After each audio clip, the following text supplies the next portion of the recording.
Alright, welcome back to this new video. आपण 3.5 परत बघतोय आणि याच्यामध्ये आता रिमाइंडर थिअरमचा प्रश्न आहे. रिमाइंडर थिअरमच्या प्रश्नामध्ये तुम्ही पेज नंबर 50 वर जाऊ शकता आणि सॉल्व्ड एक्झाम्पल नंबर 1 बघू शकता. सगळ्यांनी तुम्ही पण बघून घ्या. Page number 50 solved example number 1.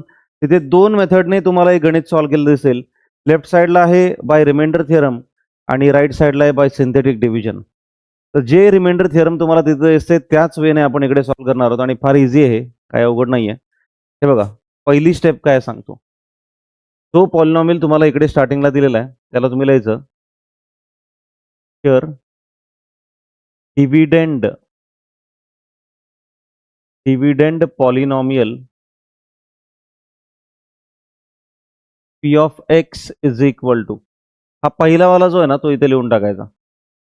X square minus 7x plus 9, x square minus 7x plus 9. Here dividend polynomial म्हणजे ज्याच्यासोबत डिव्हिजन होणार आहे त्याला काय म्हणायचं, डिव्हिडंड पॉलिनॉमियल. ठीक आहे. आता पुढे बघा, एक्स प्लस 1 जो आहे तो कोण आहे, divisor. Divisor is equal to X plus, इथपर्यंत काय डाऊट आहे. आपण काय शिकतोय, रिमाइंडर थिअरम. आपण शिकतोय रिमाइंडर थिअरम. त्याच्यामध्ये डिव्हिडंड पहिले लिहायचा म्हणजे ज्याच्यासोबत डिव्हिजन चालू आहे, नंतर डिवायझर लिहायचा. आता नीट बघा इथं काय लिहायचंय, therefore P of minus 1 is equal to. आता हे अचानक पी ऑफ मायनस 1 कुठून आलं, पुढे ह्या बाजूला लिहितो म्हणजे इक्वल टूच्या खाली इक्वल टू येईल.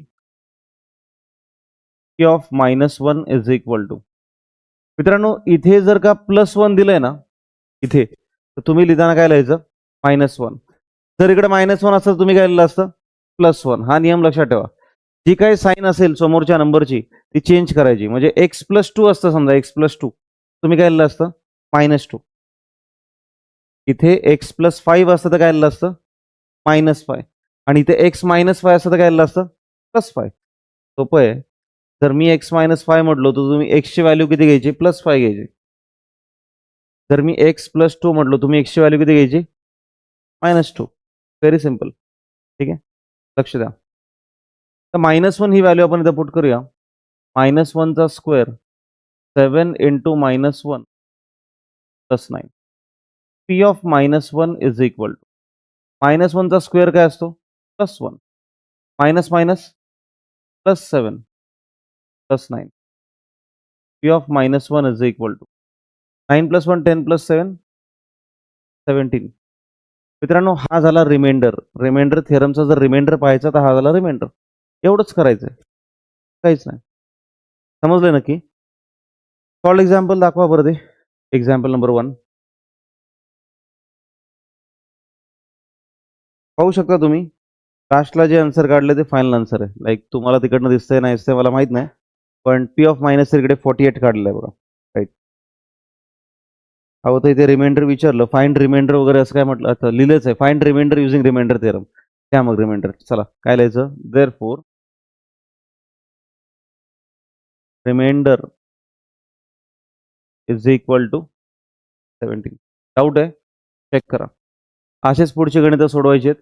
मी हा कोणता सम मी करू सांगा, एक होमवर्कला द्यायचा आहे मला तुम्हाला पटापट. थर्ड मी करू का, ठीक आहे. पण इथे लक्षात घ्या, इथे हिंट देतो. जर इथे मायनस ए दिलं तर तुम्हाला काय पुट करायचंय, प्लस ए. एक्स इक्वल टू प्लस ए पुट करायचं बरं का. इथे इझी आहे, काय अवघड नाही आहे. थर्ड सम करूया आपण. तुम्ही साईज बघूनच बोलला असणार आहात, हरकत नाही. चला थर्ड सम. थर्ड सम मध्ये here dividend polynomial, dividend polynomial P of X is equal to, काय डिव्हिडंड पॉलिनॉमियल, अरे पी ऑफ एक्स करणार का रे आपण आता, सांगा जरा काय केलं पाहिजे, पी ऑफ एम केलं पाहिजे, हे की नाही. सवय लागली मला एक्स लिहायची, बरं झालं आता तिथे सुचलं. पी ऑफ एम असलं पाहिजे. तेच P of M is equal to, हे सगळं लिहायचं 54m³ पुढे प्लस 18m स्क्वेअर पुढे मायनस 27m प्लस 5. ओके. आता डिवायझर कोण आहे सांगा चला पटापट. Divisor is equal to, yes, m-3. Divisor is m-3.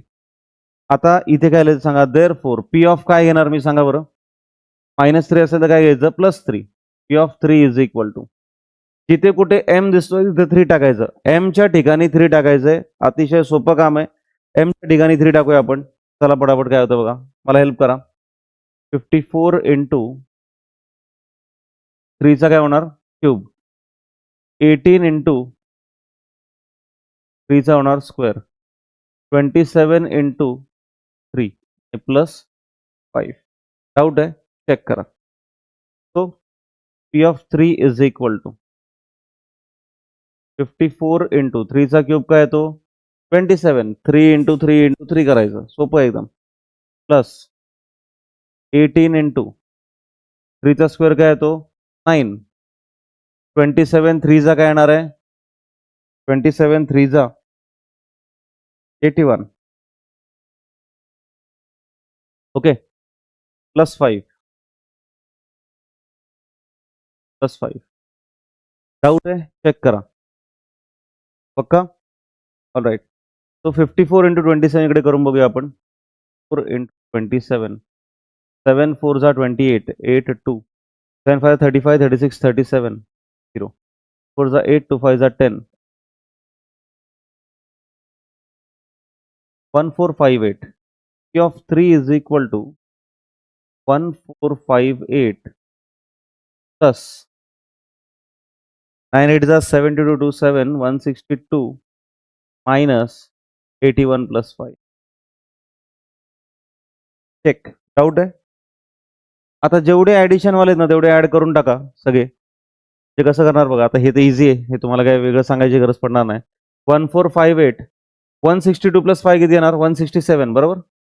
1458 plus 167, 15 11 12 2 1 6 1625, 1625 minus 81 करा. फायनल आन्सर येईल तुम्हाला. इथे तुम्हाला रिमाइंडर भेटणार.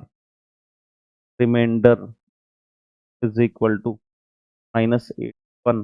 देखिए 4 5 4 1 5 4. इझी आहे, समजलं सगळ्यांना नक्की. आय होप तुम्हाला पण समजलं असेल. ऑनलाईन जेव्हा पण तुम्ही व्हिडिओ पाहाल आणि जर तुम्ही कुठले कोचिंग क्लास लावले नसतील, शाळेतले शिक्षक तर उत्तम शिकवतातच, पण सोबत जर व्हिडिओ बघून जर काही शिकणार असाल, तुम्हाला एक सल्ला देत असतो मी. तुम्ही हे सगळं करत असताना नोटबुक आणि पेन घेऊनच हे सगळं करायचं आहे. नुसतं ऐकून जर तुम्हाला असं वाटत असेल की यार मला समजतंय, त्याला पॅसिव्ह लर्निंग म्हणतात. समजतं एवढं तर क्लिअर आहे, पण ते प्रोड्यूस नाही करता येणार तुम्हाला. म्हणजे एक्झाममध्ये लिहिताना तुम्ही 100% अडकणार. मॅथ्स असा विषयच नाही की तुम्ही बघून गेलात. हे कधी करायचं असं माहिती आहे का, जेव्हा तुम्ही ऑलरेडी भरपूर प्रॅक्टिस करून ठेवलेली आहे लिहून लिहून, आणि मग फायनल तुम्ही एखादा व्हिडिओ बघताय रिव्हिजनसाठी, देन इट्स ओके. पण जर फ्रेशमध्येच तुम्ही शिकतानाच म्हणताय की यार मला बघून समजतंय आणि मग असंच ह्या बेसिसवर आपण एक्झामला जाऊ, तसं कधीच होणार नाही आहे. तुम्हाला पूर्णच्या पूर्ण मार्क भेटणारच नाहीत. ही चूक करू नका. ऑल राईट, भेटूया परत नेक्स्ट व्हिडिओमध्ये. तुम्ही लिहायला स्टार्ट करा.